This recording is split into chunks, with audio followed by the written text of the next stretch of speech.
अस्मद् गुरुभ्यो नमः।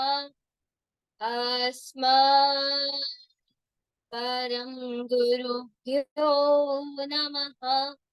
अस्मद् सर्वगुरुभ्यो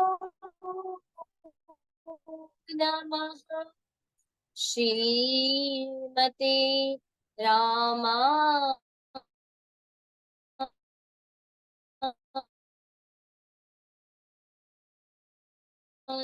भ्यो नमः। श्री राधा कृष्ण युगल चरण कमलेभ्यो नमः। श्री गौरी शंकर चरण कमलेभ्यो नमः। अखंड मंडलाकारं व्याप्त येन चराचरं तत्प्रदं दर्शितं येन तस्मै श्री गुरुवे नमः। गजाननं भूतगणादिसेवितं कपित्थजम्बू फलचारुभक्षणम् उमासुतं शोक विनाशकारकम् नमामि विघ्नेश्वर पादपङ्कजम्। कर्पूर गौरम करुणावतारम संसार सारम भुजगेन्द्रहारम सदा वसंतम हृदयारविंदे भवं भवानी सहितं नमामि। नमामीशमीशानि निर्वाण रूपं विभं व्यापकं ब्रह्मवेदस्वरूपं निजं निर्गुणं निर्विकल्पं निरीहं चिदाकाशमाकाशवासं भजेऽहम्। ऐ गिरिनन्दिनि नन्दित मेदिनि विश्वविनोदिनि नन्दनुते गिरिवरविन्ध्य शिरोधिनि वासिनि विष्णुविलासिनि जिष्णुनुते भगवति हेशिति कण्ठकुटुम्बिनि भूरि कुटुम्बिनि भूरिकृते जय जय हे महिषासुरमर्दिनि रम्यकपर्दिनि शैलसुते मा रम्यकपर्दिनि शैलसुते मा रम्यकपर्दिनि शैलसुते। नारायणं नमस्कृत्यं नरं चैव नरोत्तमं देवीं सरस्वतीं व्यासं ततो जयमुदीरये। कृष्णाय वासुदेवाय हरे परमात्मने प्रणताक्लेशनाशाय गोविन्दाय नमो नमः। राधा साध्यं साधनं यस्य राधा मंत्रो राधा मंत्रदात्री च राधा सर्वं राधा जीवनं यस्य राधा राधा राधा वाञ्छिकिं तस्य शेषम्। रामाय रामभद्राय रामचंद्राय वेदसे रघुनाथाय नाथाय सीताय पते नमः। अंजनानंदनं वीरं जानकी शोकनाशनं कपीसमक्षहन्तारं वन्दे लंका भयंकरं। भक्ति भक्त भगवंत गुरु चतुर नाम वपुए इनके पद वंदन किए नाशत विघ्न अनेक नाशत विघ्न अनेक नाशत विघ्न अनेक। परम मंगल में परात्पर परब्रह्म अनंत कोटि सच्चिदानंद परमात्मा परम पिता परमेश्वर अकारण करुणा वर्णालय अकारण करुणाकारक आकाश आदि अष्ट मूर्तियों के स्वामी भूता आदि गणों के स्वामी इस संसार के रचयिता इसके पालन करता एवं इसके संहार करता इस सृष्टि इस प्रजा के हितैषी विज्ञान और ज्ञान के पूर्ण ज्ञाता विज्ञान और ज्ञान के रचयिता प्रेतधारी डमरूधारी त्रिशूलधारी पार्वतीपति सतीपति आदि योगी देवादिदेव बाबा भोलेनाथ श्याम सदाशिव भगवान उन भोलेनाथ के चरणों में मेरा कोटि कोटि प्रणाम है। उनकी पराम्मा शक्ति भगवती, जगत जननी, जगत माता, आदि शक्ति माता पार्वती, जगत माता देवी पार्वती के चरणों में बारंबार प्रणाम। और वही गौरी शंकर, वही गौरी महादेव सभी के हृदय में जो विराजमान है, अलग अलग रूपों में, भले रूप अलग है पर परमात्मा तो वही है। भले वो आपके हृदय में गौरी शंकर के रूप में विराजमान हो, राधा कृष्ण के स्वरूप में विराजमान हो, या फिर आपके हृदय में वो सीताराम के रूप में विराजमान हो, वही गौरी शंकर ही है। और उन्हें मेरा बारंबार प्रणाम है। आप सभी भक्तगणों को, भक्ति वृंदों को, श्रोत्री वृंदों को इस शिव कथा के परम रसेता, इसके इस कथा के जो आप सब लालसी हैं, इसके लिए जो आपके हृदय में प्रेम है, उसे मैं बारंबार प्रणाम करती हूँ। सिया राम मैं सब जग जानी, करहूं प्रणाम जोरी जुग पानी। आप सभी को प्रणाम करते हुए आज कथा को प्रारंभ करती हूँ। जहां से पिछली बार कथा विश्राम हुई थी, वहीं से प्रारंभ करेंगे। और एक बात बोलना चाहती हूँ कि मेरा कोई सामर्थ्य नहीं, मुझसे त्रुटियां होंगी क्योंकि मैं मनुष्य, मनुष्य से गलतियां होती हैं। इंसान परफेक्ट नहीं होता, उससे गलतियां होती। पर मुझे उम्मीद है, और मुझे उम्मीद क्या, मुझे यकीन है कि आप सब विद्युत गण हैं, आप सभी बहुत बुद्धिमान हैं। आप मेरी गलतियों को क्षमा करके मुझे, मेरी गलतियों से मुझे सीख देंगे कि नहीं ये गलत है, ये नहीं ये सही, मुझे मेरा मार्गदर्शन करेंगे। तो आप सभी को प्रणाम करते हुए और गुरु जी के चरणों में बारंबार प्रणाम करते हुए, जिनकी कृपा से ये पामर प्राणी जिसे कुछ नहीं आता, वो ये सदाशिव की इस कथा को कहने जा रहा है, तो गुरु जी के चरणों में प्रणाम करते हुए कथा में प्रारंभ कर। तो जब बाबा भोलेनाथ और माता सती अगस्त ऋषि के आश्रम से जा रहे हैं वापस, प्रभु राम दिखे। बाबा भोलेनाथ ने प्रणाम किया। देखिए, बाबा भोलेनाथ भगवान विष्णु को, भगवान राम को अपना सम बताते हैं, इसलिए उन्होंने प्रणाम किया। और क्यों ना करें, वो तो राम के भी ईश्वर हैं, रामेश्वरम। देखिए बड़ा सुंदर जो प्रेम है बाबा भोलेनाथ और श्री राम जी में, वो बड़ा अद्भुत है। चर्चा हमने बहुत चीजों पे की अभी तक, पर इस विषय में चर्चा नहीं कर पाए, थोड़ी इसमें नहीं बात कर पाए। पर मैं 2 मिनट इस विषय पे जरूर देना पसंद करूँ। क्यों? क्योंकि ऐसी सामंजस्य, आजकल आजकल के जो लोग हैं, एक वर्ड बहुत यूज करते हैं अंग्रेजी का, एक बहुत शब्द यूज होता है, बैलेंस। जीवन में जो करो वो बैलेंस रहे। आप खाते भी हो तो बैलेंस से खाओ, बैलेंस डाइट। बहुत ज्यादा मत खाओ, बहुत कम मत खाओ, बहुत ज्यादा मत सो, बहुत कम भी मत सो। हर चीज में, वर्क लाइफ, आपके काम और आपके घर की जिंदगी में एक बैलेंस हो, आप दोनों को समेट। बैलेंस बहुत, ये शब्द बहुत प्रयोग होता है हमारे जीवन में आज के समय में। और भगवान श्री कृष्ण ने गीता में भी कहा है कि जीवन में आपके सामंजस्य होना बहुत जरूरी है, बैलेंस होना बहुत जरूरी है। तो वैसे ही अगर आप कहें सामंजस्य, बैलेंस, इसका कोई बहुत अच्छा उदाहरण है, कोई है, तो मैं वो कहूंगी बाबा भोलेनाथ तो प्रभु श्री राम है। क्यों? प्रश्न उठता है क्यों? प्रभु श्री राम उन्हें प्रणाम करते हैं, रामेश्वरम के रूप में पूजते हैं, और भगवान शिव अपनी कृपा दृष्टि उन पे बनाते हुए उन्हें भी प्रणाम करते हैं। दोनों ही एक दूसरे के प्रति समर्पित हैं।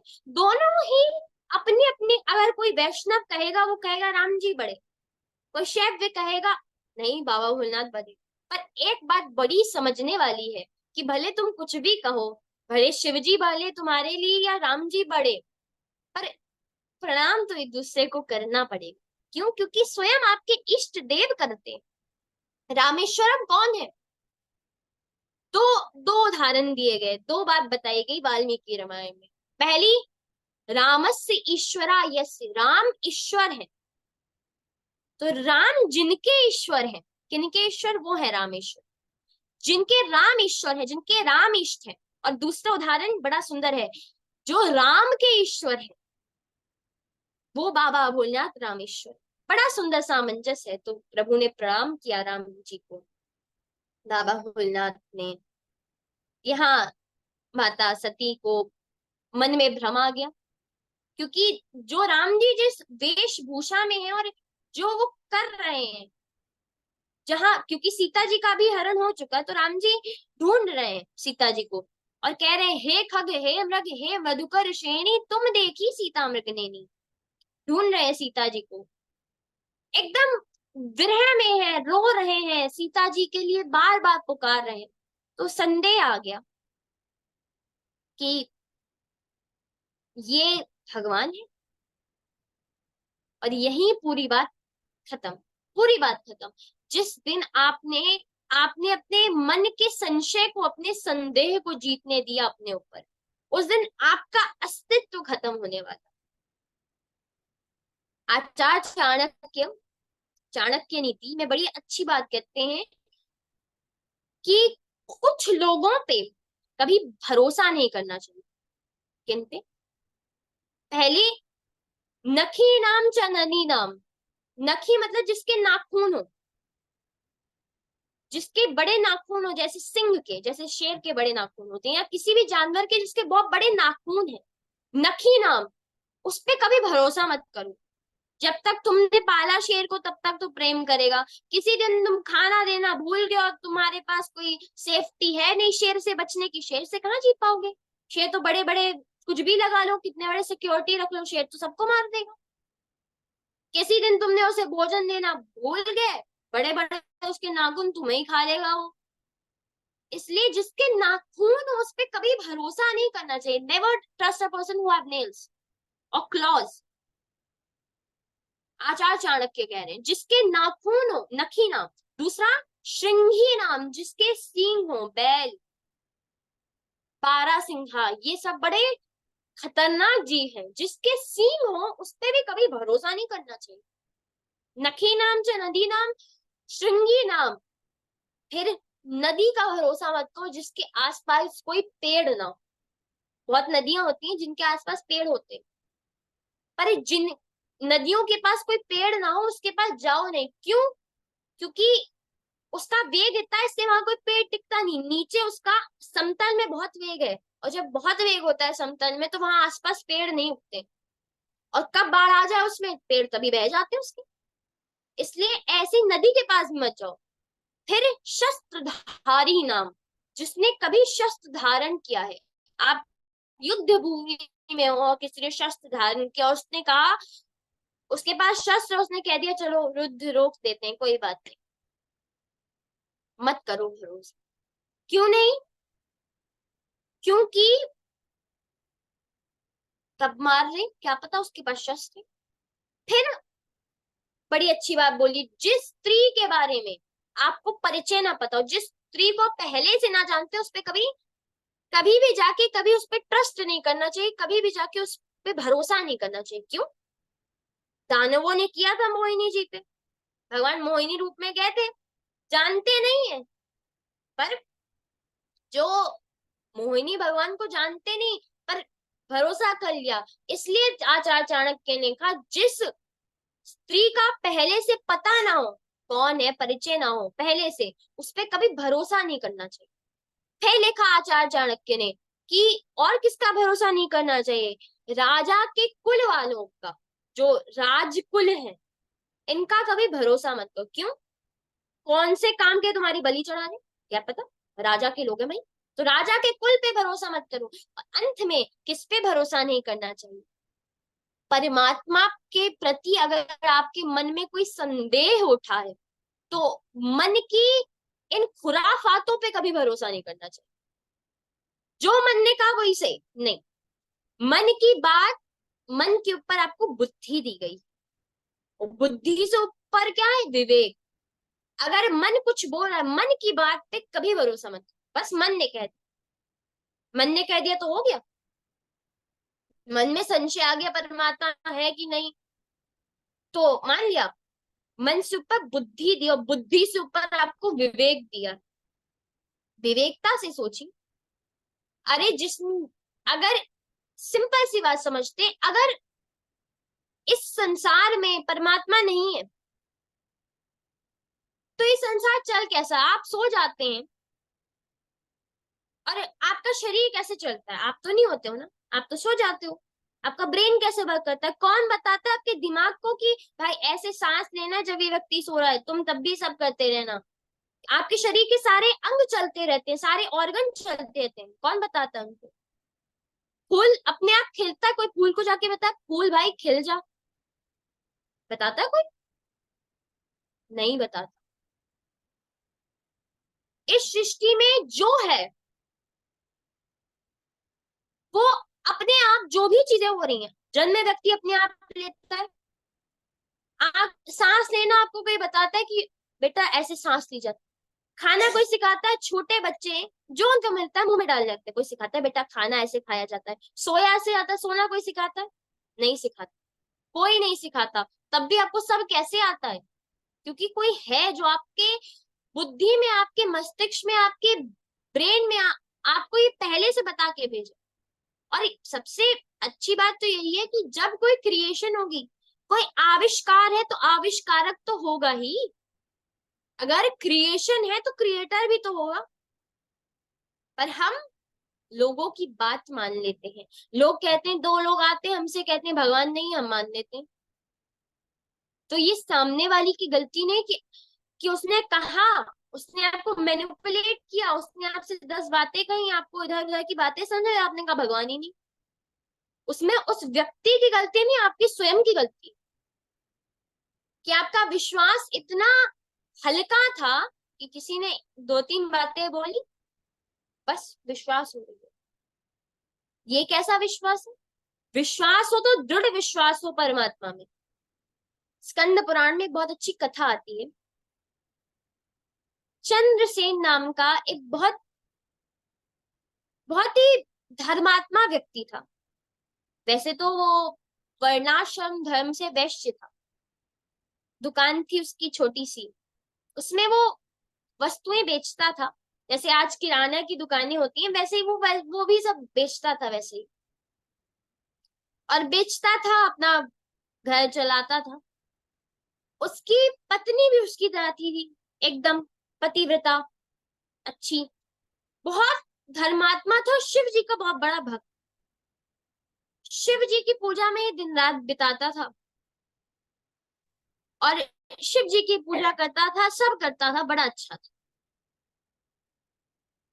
उसका एक पड़ोसी था। अच्छा एक बात है, कोई भी भक्ति हो, कोई भी भक्त हो,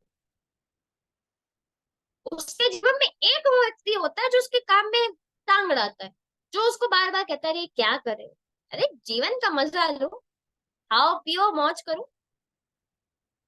और ये हर हर व्यक्ति के जीवन में, आप अपने जीवन को देख ले, एक व्यक्ति आपसे ये बोलने वाला जरूर होगा।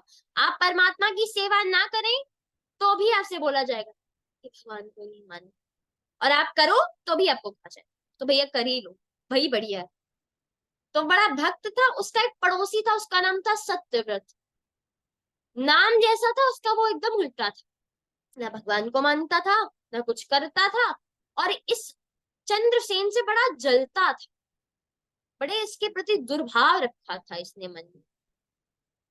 अब मुंह पे तो मीठा बनता था, और जो लोग आपके मुंह पे मीठे बने उनको पहले समझ लो, ये लोग कभी आपका साथ नहीं देंगे, ये आपके सबसे बड़े दुश्मन। जो व्यक्ति मीठा बोलता है उससे थोड़ा दूर रहना चाहिए। क्यों? क्योंकि देखो, मीठा बोलेगा जो व्यक्ति वो कभी सत्य नहीं बोलेगा। बहुत कम लोग होते हैं जो सत्य भी बोलते हैं और मीठा बोलते हैं, और सत्य हमेशा कड़वा होता है, तो मीठा कैसे बोलेगा वो व्यक्ति? तो मीठा बनता था, शक्ल सामने सामने तो बड़ा मीठा बनता था सत्य, पर मन से बहुत दुर्भाव रखता था। पर चंद्रसेन को ये सब पता था, पर उसे फर्क नहीं पड़ता। वो अपना शिव जी की भक्ति में लगा रहता था। पत्नी अच्छी थी, पुत्र अच्छा था, बालक उसका छोटा सा था, सब बढ़िया था उसका, अपने दुकान पे जाके बेचता, कभी बुरा नहीं करता, किसी का सबकी मदद करता, भले उतना नहीं था, अच्छा खासा था उसके परिवार में, संपत्ति थी, पर कभी उसका दुरुपयोग नहीं किया, कभी कमाने के लिए झूठ नहीं बोला, कभी खराब वस्तु नहीं बेचती, सही दाम लेता था, अच्छा, तो पूरा गांव से बड़ा अच्छा समझता था वो, अच्छा।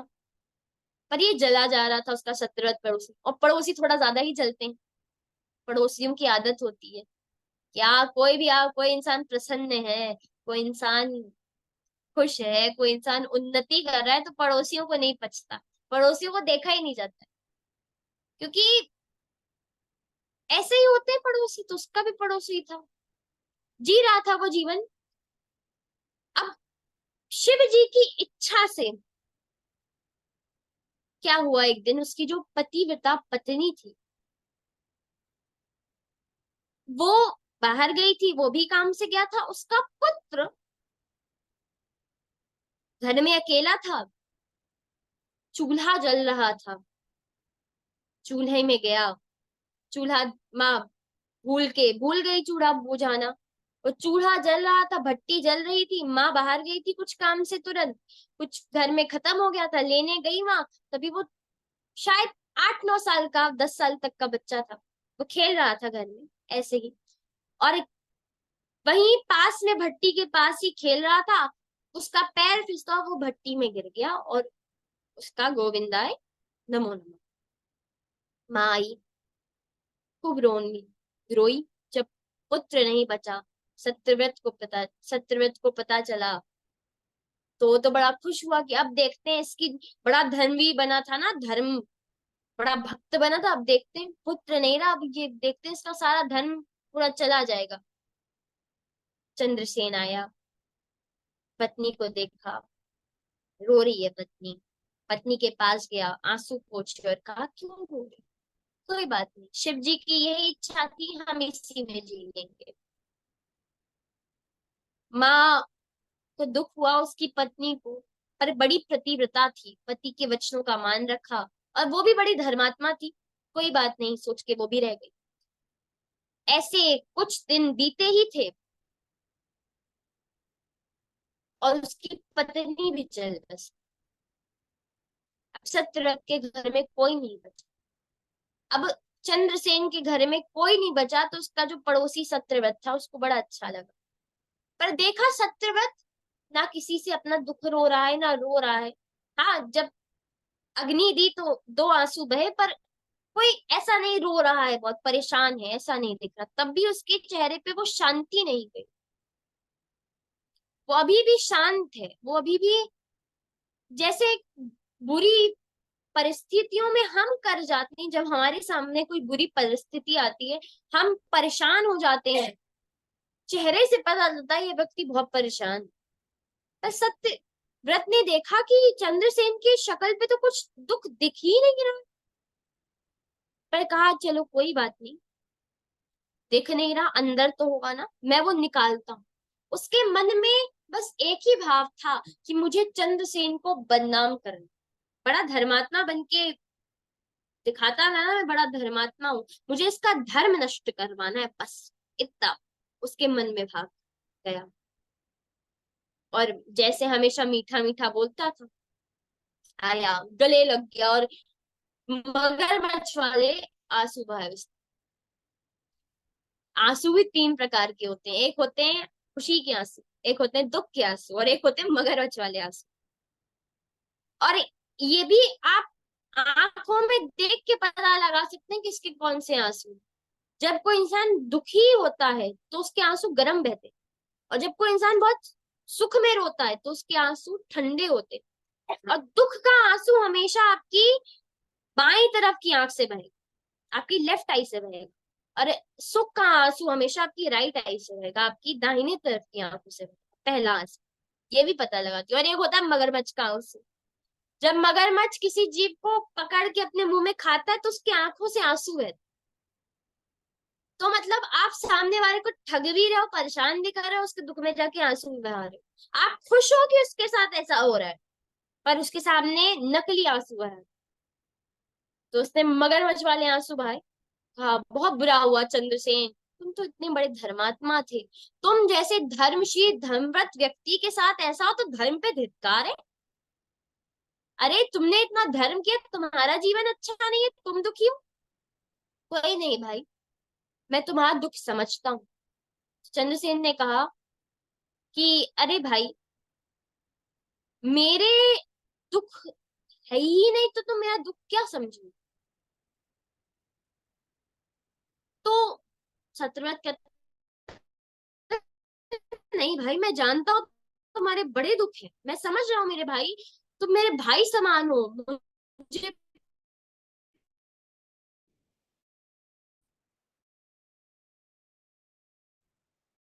पता है तुम्हारे हाँ, तुम मेरे साथ अपना दुख बांट सकते हो। तब सत्यव्रत ने बड़ी अच्छी बात बोली, देखो सत्यव्रत से चंद्रसेन ने कहा, देखो सत्यव्रत, पहली बात मुझे कोई दुख नहीं, क्योंकि मुझे पता है ये शिव जी की मर्जी है। और शिव जी की मर्जी पे मैं कौन होता हूँ भाई सवाल करने वाला। तो ईश्वर जी की मर्जी है तो मैं प्रसन्न हूँ। और जब तक मेरे जीवन में कुछ अच्छा हो रहा है, तब तक तो मैं कहता था मैं कर रहा हूँ। अब बुरा हो गया तो मैं शिव जी पे क्यों कहूँ कि मेरे साथ धर्म ने बुरा किया, मेरे साथ शिव जी ने बुरा किया। नहीं, शिव जी की मर्जी थी, हो गया। और दूसरी बात, अगर दुख होता भी तो मैं तुम्हारे साथ क्यों अपना दुख बांट, क्योंकि बड़ी अच्छी बात कही गई है, रहीमन निज मन की बता, मन ही राखो गोए, सुन अठीले लोग सब बांट ना लेवे को। आपके दुख अपने अपने अंदर एक खुद क्यों, आपके दुख सुन तो बहुत लोग लेंगे, सराह भी दे देंगे, सहायता कोई करेगा, कोई आपका दुख बांट लेगा, नहीं। कहते ना, इस संसार की सबसे सस्ती चीज है सलाह।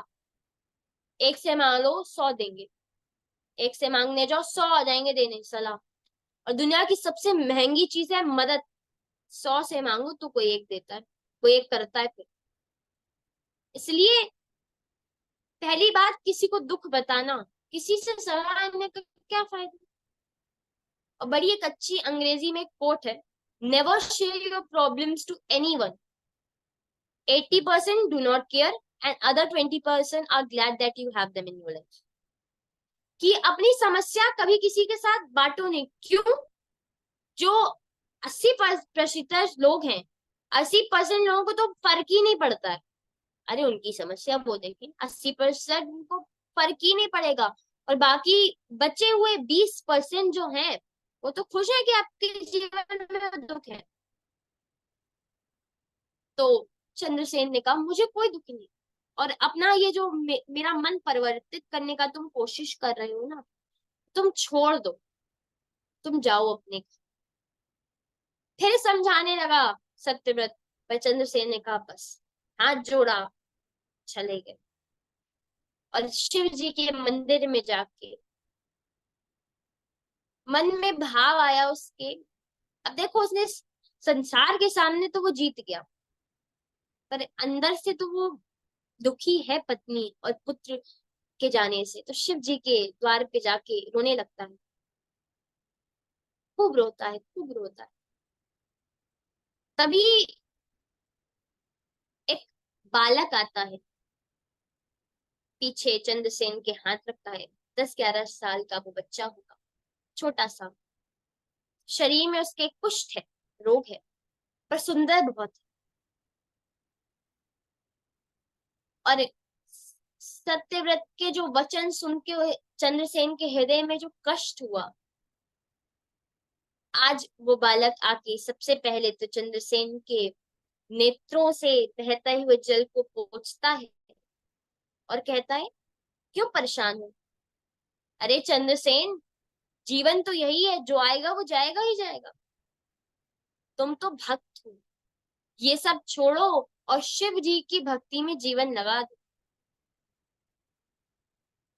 ये सब बेकार की बातें हैं, तुम बस शिव जी की प्राप्ति में लगे रहो। तो वो कहता है, चंद्रसेन आपको कैसे पता, तुम तो छोटे से बालक हो, तुम्हें कैसे पता मैं यहाँ किस लिए आया हूँ, तुम्हें मेरा कष्ट कैसे पता। कहा, क्योंकि तुम जिस कष्ट से गुजर रहे हो, मैं भी कहीं ना कहीं इस संसार के उन्हीं कष्टों में बंधा हूं। मेरे शरीर में कुष्ठ है, और मैंने अपने पूर्व जन्मों में बहुत पाप किए हैं, तभी मुझे कुष्ठ प्राप्त हुआ है। मैंने जीवन में सबको खो दिया है, मेरे माता पिता नहीं रहे, कुछ नहीं बचा अब जीवन में। पर श्री व्यास जी की कृपा से मेरा उनसे एक बार मिलन हुआ, उन्होंने मुझ पे कृपा की और मुझे दिव्य दृष्टि प्रदान की। इसलिए मैं तुम्हारा कष्ट जान पा रहा हूं। इसलिए तुम शिव जी की भक्ति में लगे रहो और शिव जी की पूजन करते रहो, उनकी भक्ति में बढ़ते रहो, शिव जी तुम्हारा कल्याण करें।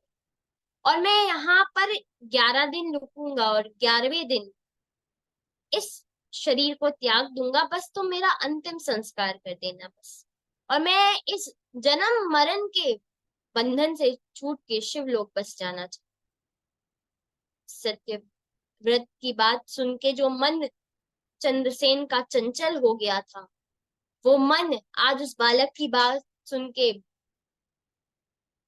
शांत हुआ। चंद्रसेन ने उसे प्रणाम किया, शिव जी को प्रणाम किया। 11 दिन बाद उस बालक ने शरीर त्याग दिया।